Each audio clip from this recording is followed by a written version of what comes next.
அனைவருக்கும் வணக்கம். Welcome to TNPSC Ganesh YouTube channel.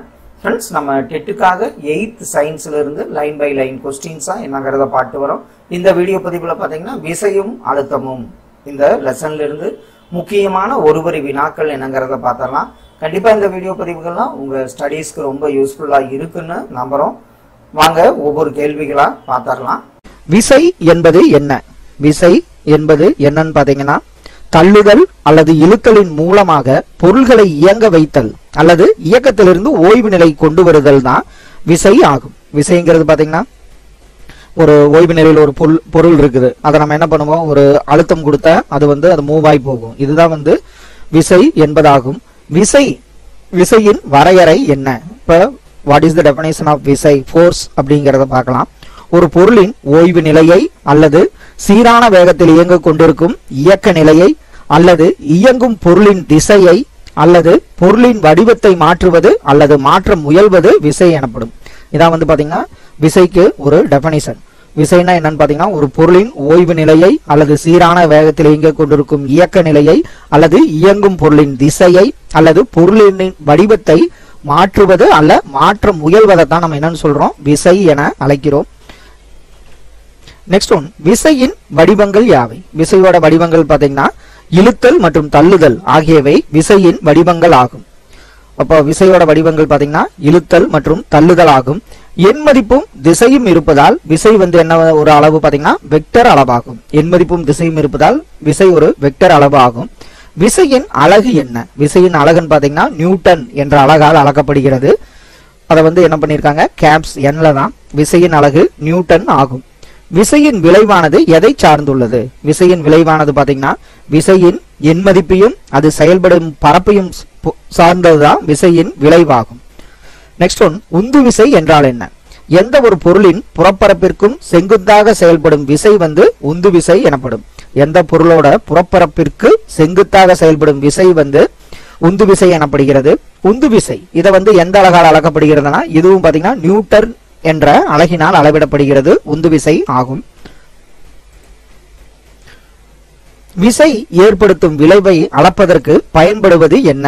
அதாவது விசை ஏற்படுத்தும் விளைவை அளப்பதற்கு பயன்படுவது பாத்தீங்கன்னா அழுத்தம் என்ற இயற்பியல் அளவுதான் விசை ஏற்படுத்தும் விளைவை அளப்பதற்கு பயன்படுவதாகும். அப்போ அழுத்தம் என்றால் என்ன? ஒரு பொருளின் புறப்பரப்பின் மீது ஒரு சதுர மீட்டருக்கு செங்குத்தாக செயல்படும் விசை அல்லது உந்து விசை அழுத்தம் என வரையறுக்கப்படுகிறது. அப்ப அழுத்தம்ங்கிறது ஒரு பொருளின் புறப்பரப்பின் ஒரு சதுர மீட்டருக்கு செங்குத்தாக செயல்படும் விசை அல்லது உந்து விசையத்தான் அழுத்தம் என அழைக்கப்படுகிறது. அழுத்தத்தின் எஸ்ஐ அலகு என்ன? அழுத்தத்தின் எஸ்ஐ அலகு பாஸ்கல், அதாவது PA அல்லது N m⁻²ங்கிறது தான் அழுத்தத்தின் எஸ்ஐ அலகு ஆகும். அழுத்தம் ஈக்குவல் டு உந்து விசை அல்லது விசை பரப்பு டிவைடட் பை பரப்பு, அதாவது P ஈக்குவல் டு F, அதாவது ஃபோர்ஸ் டிவைடட் பை ஏரியா அப்படிங்கிறது தான் அழுத்தத்தின் வாய்ப்பாடு, அதாவது சமன்பாடு ஆகும். ஒரு பாஸ்கல் என்பது என்ன? ஒரு பாஸ்கல்ங்கிறது பாத்தீங்கன்னா 1 N விசையால் செலுத்தப்படும் அழுத்தமானது விசையின் எண் மதிப்பையும் அது செயல்படுத்தப்படும் தொடுபரப்பையும் சார்ந்து இருப்பது தான் ஒரு பாஸ்கல் என அழைக்கப்படுகிறது. நெக்ஸ்ட் ஒன் பாத்தீங்கன்னா, அழுத்தத்தை அதிகரித்தல் என்றால் என்ன? அழுத்தத்தை அதிகரிக்கலன்னா நம்ம என்ன பண்ணுவோம், ஒரு பொருளின் மீதான அழுத்தத்தை அதிகரிக்க அதன் மீது செயல்படும் உந்து விசையை அதிகரிக்க வேண்டும் அல்லது உந்து விசை செயல்படும் பரப்பை குறைக்க வேண்டும். அப்பதான் என்ன ஆகும், அந்த பொருளின் மீது அழுத்தம் அதிகரிக்கப்படுகிறது. அப்போ அழுத்தத்தை அதிகரிக்க அதோட அந்த பொருள் மீதான அழுத்தத்தையோ அல்லது உந்து விசையை அதிகரிக்க வேண்டும் அல்லது அந்த உந்து விசை செயல்படும் பரப்பை குறைக்க வேண்டும். நெக்ஸ்ட் ஒன், வளிமண்டல அழுத்தம் என்றால் என்ன? வளிமண்டல அழுத்தம்ங்கிறது பாத்தீங்கன்னா, வளிமண்டலம் புவியின் ஓரலகு புறப்பரப்பின் மீது கீழ் நோக்கி செயல்படுத்தும் விசையத்தான் அல்லது எடை வளிமண்டல அழுத்தம் எனப்படும். அதாவது புவியானது ஓரலகு புறப்பரப்பின் மீது கீழ் நோக்கி செயல்படுத்தும் விசை அல்லது எடை தான் வளிமண்டல அழுத்தம் எனப்படும். வளிமண்டல அழுத்தம் எந்த கருவியால் அளக்கப்படுகிறது? வளிமண்டல அழுத்தம் பாத்தீங்கன்னா பாரோமீட்டர் என்ற கருவியால் அளக்கப்படுகிறது. பாரோமீட்டரை கண்டறிந்தவர் யார்? டாரிசெல்லி என்ற அறிவியல் அறிஞர் தான் பாரோமீட்டரை கண்டறிந்தவர் ஆவார். அந்த பாரோமீட்டர் கருவி எதற்கு பயன்படுகிறதுனா, வளிமண்டல அழுத்தத்தை அளக்க பயன்படுகிறது. புவி பரப்பிலிருந்து உயரம் அதிகரிக்கும் போது வளிமண்டல அழுத்தம் என்ன ஆகும் கேட்டாங்கன்னா, புவி பரப்பிலிருந்து உயரம் அதிகரிக்கும் போது வளிமண்டல அழுத்தம் குறைகிறது. ஒரு வளிமண்டல அழுத்தம் என்பது என்ன? திரவத்தம்பத்தில் உள்ள பாதரசத்தின் மீது காற்று செலுத்தும் அழுத்தம்ங்கிறது தான் ஒரு வளிமண்டல அழுத்தம் என வரையறுக்கப்படுகிறது. ஒரு வளிமண்டல அழுத்தம், அதாவது 1 atm ஈக்குவல் டு பாரோமீட்டரில் உள்ள 76 சென்டிமீட்டர் உயரமுடைய பாதரசத்தால் செலுத்தப்படும் அழுத்தம் தான் ஒரு வளிமண்டல அழுத்தம். இதுக்கு பாத்தீங்கன்னா 1.01 into 10⁵ nm-2 பவர் -2 ஒரு வளிமண்டல அழுத்தத்திற்குரிய அளவாகும். SI அலகு முறையில் ஒரு ஆட்டியம், அதாவது அட்மாஸ்பியர் பிரஷர்ங்கிறத ஏடிஎம் போட்டிருக்காங்க, ஈக்குவல் டு 1 லட்சம் பாஸ்கல். தோராயமாக SI அலகு முறையில் ஒரு ஏடிஎம்ங்கிறது பாத்தீங்கன்னா 1 லட்சம் பாஸ்கலாக உள்ளது. வளிமண்டல அழுத்தத்தின் SI அலகு என்ன? வளிமண்டல அழுத்தத்தின் SI அலகு பாத்தீங்கன்னா நியூட்டன் அல்லது பாஸ்கல் என அழைக்கப்படுகிறது. நெக்ஸ்ட் ஒன் பாத்தீங்கன்னா மேல் நோக்கிய மிதப்பு விசை என்றால் என்ன? திரவங்களின் மிதப்பு விசை மிதக்கும் அல்லது பகுதியளவு நீரில் மூழ்கியிருக்கும் பொருளின் மீது நீரானது ஒரு மேல்நோக்கு விசையை செலுத்துவது. அதாவது அந்த பொருள் மிதத்துட்டு இருக்கும், அதைத்தான் நம்ம திரவங்களின் மிதப்பு விசை. மிதக்கும் அல்லது பகுதியளவு நீரில் மூழ்கியிருக்கும் பொருளின் மீது நீரானது ஒரு மேல்நோக்கிய விசையை செலுத்துவதுதான் மேல்நோக்கிய மிதப்பு விசை என்று அழைக்கப்படுகிறது. மேல்நோக்கிய மிதப்பு விசை இவற்றில் காணப்படுகிறது. எவற்றில் காணப்படுகிறது பாத்தீங்கன்னா, திரவங்கள் மற்றும் வாயுக்கள்ல தான் மேல்நோக்கிய மிதப்பு விசை காணப்படுகிறது. திரவங்கள் மற்றும் வாயுக்கள் டயஸ் என அழைக்கப்படுகின்றன. திரவங்கள் மற்றும் வாயுக்கள் பாத்தீங்கன்னா பாய்மங்கள் என அழைக்கப்படுகின்றன. நெக்ஸ்ட் ஒன், ஒரு பொருள் மிதப்பதையோ அல்லது மூழ்குவதையோ எந்த விசை தீர்மானிக்கிறதுன்னு பாத்தீங்கன்னா, மேல்நோக்கு விசை தான் ஒரு பொருள் மிதப்பதையோ அல்லது மூழ்குவதையோ தீர்மானிக்கும் விசை மேல்நோக்கு விசையாகும். திரவத்தின் நிலையழுத்தம் என்றால் என்ன? அதாவது திரவம் எதில் வைக்கப்படுகிறதோ அதன் ஓரலகு பரப்பில் செயல்படுத்தப்படும் விசைக்கு பேரு தான் திரவத்தின் நிலை அழுத்தம் என வரையறுக்கப்படுகிறது. திரவ அழுத்தத்தில் உள்ள வேறுபாடுகளை அறிய உதவும் கருவி எது? மானோமீட்டர் தான். அதாவது திரவ அழுத்தத்தில் உள்ள வேறுபாடுகளை அறிய உதவும் கருவி மானோமீட்டர் ஆகும். வளிமண்டல அழுத்தம் எதன் மூலம் அளவிடப்படுகிறது? இதை நம்ம ஏற்கனவே பார்த்தோம். வளிமண்டல அழுத்தம் பாத்தீங்கன்னா பாரோமீட்டர் மூலம் அளவிடப்படுகிறது. பாஸ்கல் விதி, பாஸ்கல் விதியை வரையறு அப்படின்னா என்னன்னு பார்க்கலாம். மூடிய மற்றும் ஓய்வு நிலையில் உள்ள திரவத்தின் எந்த ஒரு புள்ளிக்கும் அளிக்கப்படும் அழுத்தமானது அத்திரவத்தின் அனைத்து புள்ளிகளுக்கும் சமமாக பகிர்ந்தளிக்கப்படும். இதுதான் பாஸ்கல் விதியாகும். பாஸ்கல் விதியில சில பயன்பாடுகள் என்னென்னங்கிறத பார்க்கலாம். வாகனங்களை பழுது நீக்கும் பணிமனைகளில் வாகனங்களை உயர்த்த பாஸ்கல் விதியின் அடிப்படையில் இயங்கும் நீரியல் உயர்த்திகள் பயன்படுத்தப்படுகின்றன. இதுல நீங்க நம்மளே பார்த்திருப்போம், கார்ல வாட்டர் சர்வீஸ் பண்றப்ப அதை அந்த ஜாக் வச்ச மாதிரி தூக்குவாங்க. அதுல பாஸ்கல் விதியின் அடிப்படையில் அது அந்த நீரியல் உயர்த்திகள் பயன்படுத்தப்படுகின்றன. வாகனங்களில் உள்ள தடை அமைப்பு. நெக்ஸ்ட் ஒன் பாத்தீங்கன்னா, பஞ்சு அல்லது ஆடைகள் மிக குறைவான இடத்தை அடைத்துக் கொள்ளும் அழுத்தப்பட்ட பொதிகளாக மாற்றுவதற்கு பாஸ்கல் விதியை அடிப்படையாக கொண்டு இயங்கும் நீரியல் அழுத்திகள் பயன்படுகின்றன. இதுல எல்லாம் பாத்தீங்கன்னா வாகனங்களை பழுது நீக்க, வாகனங்களில் உள்ள தடை அமைப்பு, அதாவது பஞ்சு அல்லது ஆடைகளை மிக குறைவான இடத்தை அடைத்துக் கொள்ற மாதிரி பயன்படுற இடத்துல எல்லாம் பாத்தீங்கன்னா பாஸ்கல் விதி பயன்படுகிறது. நெக்ஸ்ட் ஒன், பரப்பு இழுவிசை என்றால் என்ன? திரவ மூலக்கூறுகள் தங்களால் இயன்றளவு மீச்சிறு புறப்பரப்பை அடைய அதன் மீது செயல்படும் ஒரு விசையை உணர்கிறது. திரவத்தின் புறப்பரப்பில் ஓரலகு நீளத்திற்கு குத்தாக செயல்படும் விசைக்கு பேருதான் பரப்பு இழுவிசை என அழைக்கப்படுகிறது. பரப்பு இழுவிசையின் அலகு என்ன? nm⁻⁻1 தான் பரப்பு இழுவிசையின் அலகு ஆகும். பரப்பு இழுவிசை அதோட பயன்பாடுகள் எதுல பயன்படுதுன்னு பார்க்கலாம். தாவரங்களில் நீர் மேலேறுவதற்கு காரணம் பரப்பு இழுவிசை.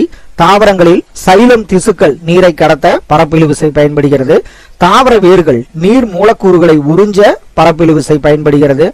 சைலம் என்ற மெல்லிய குழாயில் நுண்புல ஏற்றம் என்ற செயல்பாட்டின் காரணமாக நீர் மேலேறுகிறது. இதற்கு எதுக்கு என்ன பயன்படுதுன்னா அதே பரப்பு இழுவிசை காரணமாக அமைகிறது.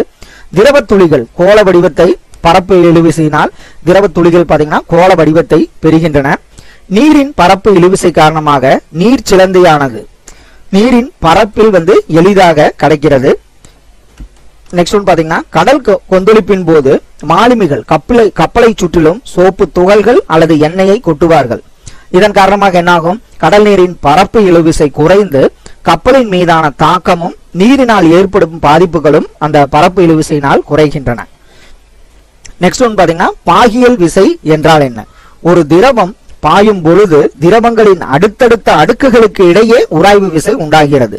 சார்பு இயக்கத்திற்கு எதிர்க்கும் இத்தகைய விசையே என்னன்னு சொல்றோம்? பாகியல் விசை. இதை இந்த நிலையை பாகுநிலை என்று அழைக்கப்படுகிறது. பாகியல் விசையின் சிஜிஎஸ் அலகுமுறை என்னன்னா பாயில் அப்படிங்கிறது தான் பாகியல் விசையின் சிஜிஎஸ் அலகுமுறை ஆகும். பாகியல் விசையின் எஸ்ஐ அலகுமுறை என்ன அப்படின்னு பாத்தீங்கன்னா kilogram m power -1 s power -1 அல்லது நியூட்டன் sm பவர் -2 தான் பாகியல் விசையின் எஸ்ஐ அலகுமுறை ஆகும். நெக்ஸ்ட் ஒன், உராய்வு எவ்வாறு உருவாகிறது? உராய்வுனா இப்ப நம்ம ரெண்டு கையை தேய்ச்சாலும் அதை நம்ம என்னன்னு சொல்லுவோம்? உராய்வுன்னு சொல்லுவோம். இரண்டு அல்லது அதற்கு மேற்பட்ட ஒன்றை ஒன்று தொடும் பொருள்கள் ஒன்றை சார்ந்து மற்றொன்று இயங்கும் போது அவற்றிற்கு இடையே என்ன ஏற்படுகிறது பாத்தீங்கன்னா உராய்வு அல்லது உராய்வு விசை உருவாகிறது. இப்ப நான் கையை தேய்க்கிறேன், அதுல பாத்தீங்கன்னா அந்த ஒரு பொருள் மற்றொரு பொருள் தொடும் போது அதுக்கு ஒரு உராய்வு அல்லது உராய்வு விசை உருவாகிறது. உராய்வு விசையானது பொருளின் இயக்கத்திற்கு எந்த திசையில் செயல்படும் அப்படின்னு பாத்தீங்கன்னா உராய்வு விசையானது பொருளின் இயக்கத்திற்கு எதிர் திசையில் செயல்படுகிறது. உராய்வின் விளைவுகள் யாவை? அதாவது உராய்வு மூலமா என்னென்ன விளைவுகள் ஏற்படுகிறதுன்னு பார்த்தரலாம். உராய்வு இயக்கத்தை எதிர்க்கிறது. உராய்வு தேய்மானத்திற்கு காரணமாக இருக்கிறது. உராய்வு பாத்தீங்கன்னா வெப்பத்தை உருவாக்குகிறது. இதெல்லாம் பாத்தீங்கன்னா உராய்வின் விளைவுகளாக உள்ளன. நெக்ஸ்ட் பாத்தீங்கன்னா உராய்வு. உராய்வுல சில வகைகள் இருக்கு. உராய்வின் வகைகள் 2 வகை உள்ளன. நிலை உராய்வு மற்றும் இயக்க உராய்வு. அப்போ நிலை உராய்வு என்றால் என்ன? ஓய்வு நிலையில் இருக்கும் பொருட்களால் உணரப்படும் உராய்வு நிலை அதுதான் பாத்தீங்கன்னா உராய்வு ஆகும். அதாவது நிலை உராய்வு ஆகும். ஓய்வு நிலையில் ஒரு பொருள் இருக்கு, அதுல உணரப்படும் உராய்வுக்கு பேரு தான் நிலை உராய்வு என்று அழைக்கப்படுகிறது.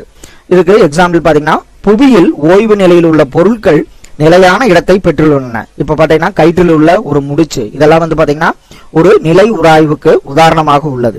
இயக்க உராய்வு என்றால் என்ன? பொருள்கள் இயக்கத்தில் இருக்கும் போது ஏற்படும் உராய்வுக்கு பேரு தான் இயக்க உராய்வு என அழைக்கப்படுகிறது.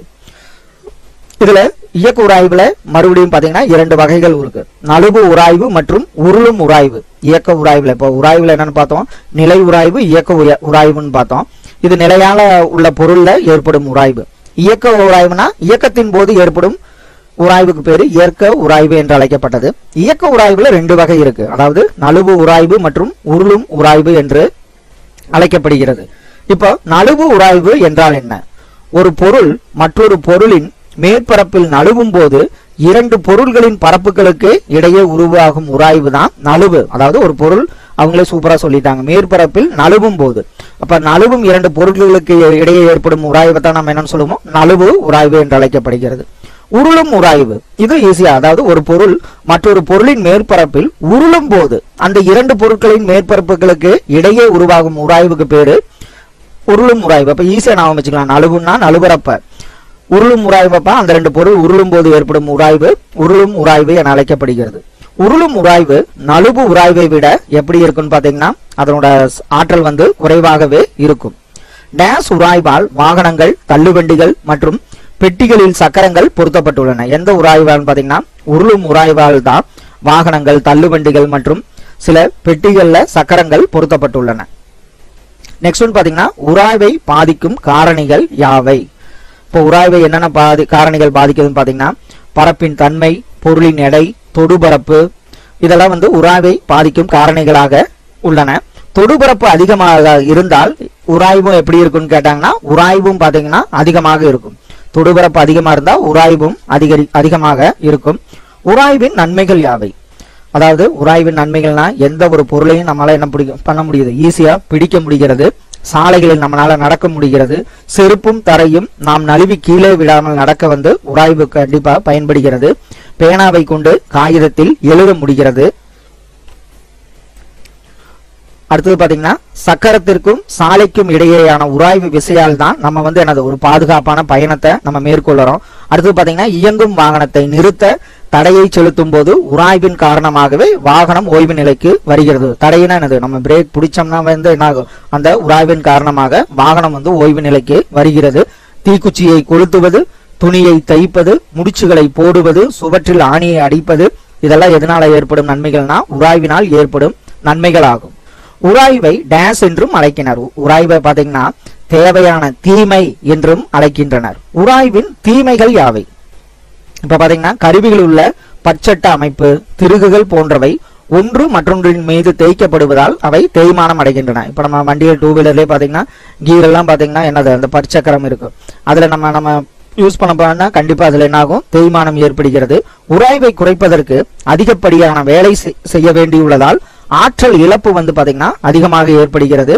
உராய்வு வெப்பத்தை உருவாக்குவதால் கருவிகள் உடைந்து பழுது ஏற்படுகிறது. இதெல்லாம் பாத்தீங்கன்னா உராய்வின் தீமைகளாக உள்ளன. நெக்ஸ்ட் ஒன், உராய்வை எவ்வாறு அதிகரிக்கலாம்? தொடுபரப்பை அதிகரிப்பதன் மூலம் நம்ம என்ன பண்ண முடியும்னா உராய்வை அதிகரிக்க முடியும். உராய்வை எவ்வாறு குறைக்கலாம்? இப்ப இது ஈஸியா நம்மளுக்கே தெரியும். உயவு பொருட்களை பயன்படுத்துதல், அதாவது கிரீஸ் பயன்படுத்துவோம், தேங்காய் எண்ணெய், கிராஃபைட், விளக்கெண்ணெய், இதெல்லாம் பாத்தீங்கன்னா உராய்வை குறைக்க பயன்படுத்தும் பொருட்களாக உள்ளன. இதெல்லாம் பயன்படுத்தி நம்ம உராய்வை குறைக்க முடியும். நாம் நெக்ஸ்ட் ஒன், நழுவு உராய்வை உருளும் உராய்வாக எவ்வாறு மாற்றலாம்? ஒரு நழுவும் உராய்வை உருளும் உராய்வாக பந்து தாங்கிகளை பயன்படுத்துவதன் மூலம் நாம் மாற்ற முடியும். ஃப்ரெண்ட்ஸ், நெக்ஸ்ட் ஒன் பாத்தீங்கன்னா இதுல புக் பேக்ல என்னங்கிறத பாத்திரலாம். ஒரு பொருள் இயங்கும் திசைக்கு எதிரான திசையில் விசையை செலுத்தினால் அப்பொருளின் இயக்கமானது என்ன ஆகிவிடும் பாத்தீங்கன்னா நின்று விடும். திரவத்தினால் பெறப்படும் அழுத்தம் இவற்றால் அதிகரிக்கிறது. திரவத்தினால் பெறப்படும் அழுத்தம் பாத்தீங்கன்னா திரவத்தின் அடர்த்தி திரவத்தம்பு உயரத்தால் அதிகரிக்கப்படுகிறது. அழுத்தத்தின் அலகு என்ன? பாஸ்கல் அல்லது Nm பவர் -2 தான் அழுத்தத்தின் அலகாக உள்ளன. கடல் நீர்மட்டத்தில் இருந்து வளிமண்டல அழுத்தத்தின் மதிப்பு பாத்தீங்கன்னா 76 சென்டிமீட்டர் பாதரச தம்பந்தா கடல் நீர்மட்டத்தில் வளிமண்டலத்தின் அழுத்தத்தின் மதிப்பாக உள்ளது. நெக்ஸ்ட் ஒன், பாஸ்கல் விதி இதில் பயன்படுகிறது. பிரேக்கா, நீரியல் உயர்த்தியா, அழுத்தப்பட்ட பொதியா? பாஸ்கல் விதி பாத்தீங்கன்னா இவற்றில் அனைத்திலும் பயன்படுத்தப்படுகிறது. நீரியல் உயர்த்தி, தடை செலுத்தி, அழுத்தப்பட்ட பொதியில் பயன்படுவது பாஸ்கல் விதியாகும். கீழ்கண்ட திரவங்களில் எது அதிக பாகுநிலையை உடையது? கிரீஸ் தான் அதிக பாகுநிலை. நீர் கிடையாது, தேங்காய் எண்ணெய் கிடையாது, நெய் கிடையாது. கிரீஸ் தான் பாத்தீங்கன்னா அதிக பாகுநிலையை உடையதாக உள்ளது. பாகுநிலையின் அலகு என்னங்கிறதுனா பாய்ஸ், அதான் பாகுநிலையின் அலகாக உள்ளன. நெக்ஸ்ட் ஒன், கோடிட்ட இடங்களை நிரப்புக. ஆழம் அதிகரிக்கும் போது திரவ அழுத்தம் என்னவா இருக்கும் பாத்தீங்கன்னா கண்டிப்பா அதிகரிக்கும். டேஸ் விதியை அடிப்படையாக கொண்டு நீரியல் உயர்த்தி செயல்படுகிறது. பாஸ்கல் விதியை அடிப்படையாக கொண்டுதான் நீரியல் உயர்த்தி செயல்படுகிறது. தாவரங்களில் நீர் மேலேறுவதற்கு காரணம் என்ன திரவ பண்பு ஆகும் பாத்தீங்கன்னா பரப்பு இழுவிசை தான் தாவரங்களில் நீர் மேலேறுவதற்கு காரணமாக உள்ளது. டேஸ் என்பவரால் எளிய பாரோமீட்டர் முதலில் உருவாக்கப்பட்டது. யாருன்னு பாத்தீங்கன்னா டாரிசெல்லி. அவரால் தான் எளிய பாரோமீட்டர் முதலில் உருவாக்கப்பட்டது. நெக்ஸ்ட் ஒன், சரியா தவறா? கொடுக்கப்பட்ட பரப்பில் செயல்படும் விசை அழுத்தம் எனப்படும். கொடுக்கப்பட்ட பரப்பில் செயல்படும் விசை அழுத்தம் எனப்படுவது சரி. இயங்கும் பொருள் உராய்வினால் மட்டுமே ஓய்வு நிலைக்கு வரும். சரி. மிதப்பு விசையை விட அதிக எடை கொண்ட பொருள் மூழ்கும். அது சரி. ஒரு வளியழுத்தம் என்பது ஒரு சதுர மீட்டரில் செயல்படும் 1,00,000 நியூட்டன் விசைக்கு சமம். இதுவும் சரியான கூற்று. உருளும் உராய்வு நழுவு உராய்வை விட சற்று அதிகமாக இருக்கும். இது தவறான கூற்று. ஆற்றல் இழப்பிற்கு உராய்வு மட்டுமே காரணம். சரி. ஆழம் குறைந்தால் திரவ அழுத்தம் குறையும். இதுவும் சரியான கூற்று. பாரோமீட்டரை கொண்டு ஒரு கட்டிடத்தின் உயரத்தை அளவிடலாம். இது தவறான கூற்று. நீர்த்துளி கோள வடிவம் பெறுவதற்கு காரணம் பரப்பு இழுவிசை. இதெல்லாம் பார்த்தோம். இது சரியான கூற்று. நெக்ஸ்ட் ஒன் பாத்தீங்கன்னா பாகுநிலை திரவத்தின் அழுத்தத்தை சார்ந்தது அப்படிங்கிறது சரியான கூற்று. நெக்ஸ்ட் ஒன், பொறுத்துக. இதுல 2 பொறுத்துக இருக்கும். நிலை உராய்வு. நிலை உராய்வுனா ஓய்வு நிலையில் உள்ள பொருள்களில் ஏற்படும் உராய்வு நிலை உராய்வு. இயக்க உராய்வுனா இயக்கத்தில் உள்ள பொருள்கள் மீது ஏற்படும் உராய்வுன்னு இப்பதான் பார்த்தோம். உருளும் உராய்வு. உருளும் உராய்வுனா குறைந்த உராய்வு நிலையை உடையது. திரவ அடுக்குகளுக்கு இடையேயான உராய்வுனா அது பாகுநிலை. இது 4 தான் பாகுநிலை. நழுவு உராய்வு. நழுவு உராய்வு எங்கு ஏற்படும் பாத்தீங்கன்னா நழுவும் பொருட்களின் மீது ஏற்படுவது நழுவு உராய்வு ஆகும். இன்னொரு பொறுத்துக்கும் புக் பேக்ல இருக்கும். அது என்னங்கிறத பாத்திரலாம். பாரோமீட்டர் இதோட பயன்பாடு என்னன்னு பாத்தீங்கன்னா வளிமண்டல அழுத்தத்தை அளக்க பயன்படுகிறது. உராய்வை அதிகரித்தல் அப்படிங்கிறது தொடுபரப்பை அதிகரிக்கிற மூலம் நம்ம என்ன பண்ண முடியும், உராய்வை அதிகரிக்க முடியும். உராய்வை குறைத்தல்னா தொடுபரப்பை குறைத்தல் மூலம் நம்ம என்ன பண்ண முடியும், உராய்வை குறைக்க முடியும். உயவு பொருட்கள் பாத்தீங்கன்னா உராய்வை குறைக்கும். இப்பதான் நம்ம பார்த்தோம் கிரீஸ், தேங்காய் எண்ணெய் இதெல்லாம் பாத்தீங்கன்னா உயவு பொருட்களாக உள்ளன. ஒழுங்கற்ற பரப்பு இது உராய்விற்கான காரணமாக உள்ளது. உராய்விற்கான காரணம் ஒழுங்கற்ற பரப்பாக உள்ளது.